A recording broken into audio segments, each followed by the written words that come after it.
Part 1. Origins. A breeze over marble columns. In the year 427 BCE, in the city of Athens, a child was born into nobility. His name was Plato, though it wasn't his birth name. That was Aristocles. Plato was a nickname, perhaps for his broad shoulders or his broad style of thought. He came from a long line of aristocrats. His father claimed descent from the last king of Athens. His mother was related to Solon, the great lawgiver. But Plato would not seek power or wealth.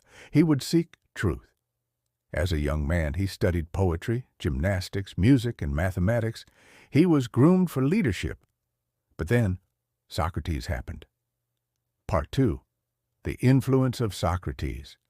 Footsteps echoing in a stone courtyard, the voice of a man asking questions. Socrates was not a teacher in the traditional sense. He wrote nothing. He charged no fees. He simply asked questions, relentlessly, and Plato followed him. Socrates showed him that wisdom was not in having answers, but in asking the right questions. That justice, virtue, and truth were not easily defined, but must be pursued through dialogue, through dialectic. Plato saw how Socrates questioned the powerful, exposed hypocrisy, and died for it.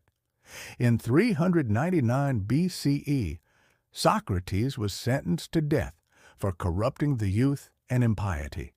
He drank hemlock. Plato was devastated and changed forever. He left Athens. Part 3. Travels and Vision. Sound of the sea. A ship creaking on the Aegean. For over a decade, Plato traveled. To Egypt, where he studied mathematics and religion.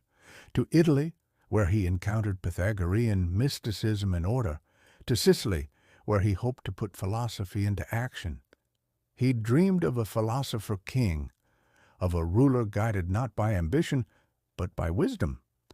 In Syracuse, he tried to teach this to the tyrant Dionysius.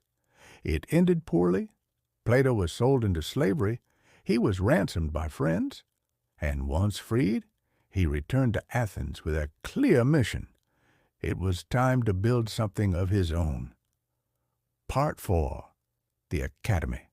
Voices under olive trees. The scratching of a stylus on wax. In 387 BCE, Plato founded the Academy, a school, a sanctuary for thinkers, a place for geometry, astronomy, philosophy, and logic. It would last 900 years.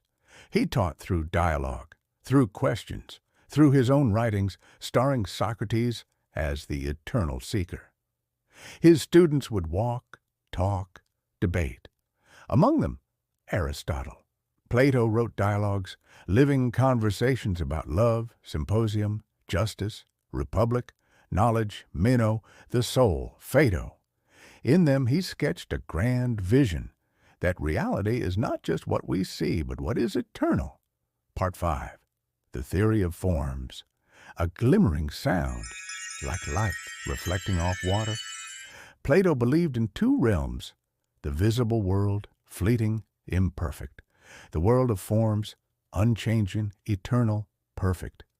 Everything we see is a shadow of a deeper truth. A chair is not the chair, but an imitation of the form of chairness. A just act reflects justice. This dualism shaped Western thought.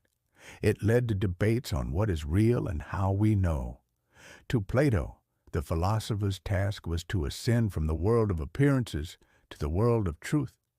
Like the prisoner in his allegory of the cave, we must turn toward the light. Part 6. Politics, Ethics, and the Soul. A quiet drumbeat, like a pulse of thought. In the Republic, Plato imagines the ideal city. Rulers, philosopher kings, guided by wisdom. Guardians, warriors, guided by courage. Producers, farmers, artists, merchants, guided by desire. Justice was when each class fulfilled its role. He described the soul the same way: reason, spirit, appetite. A just soul was balanced. In ethics, he believed virtue is knowledge. To know the good is to do the good. He believed in the immortality of the soul, that it existed before birth and after death. That life was a cycle of forgetting and remembering. Part 7. Final Years and Death. Falling Dusk. The quiet of a garden in twilight. Plato lived into his 80s. He continued teaching, writing, refining. He returned to Syracuse, again hoping to advise a ruler. Again, he was disillusioned. Back in Athens, he focused on dialogue, on mentoring, on philosophy. He died around 347 BCE. But his ideas did not. Part 8. Legacy. The philosopher of ideals. Rising music. A glow in the clouds. Plato influenced every corner of Western thought.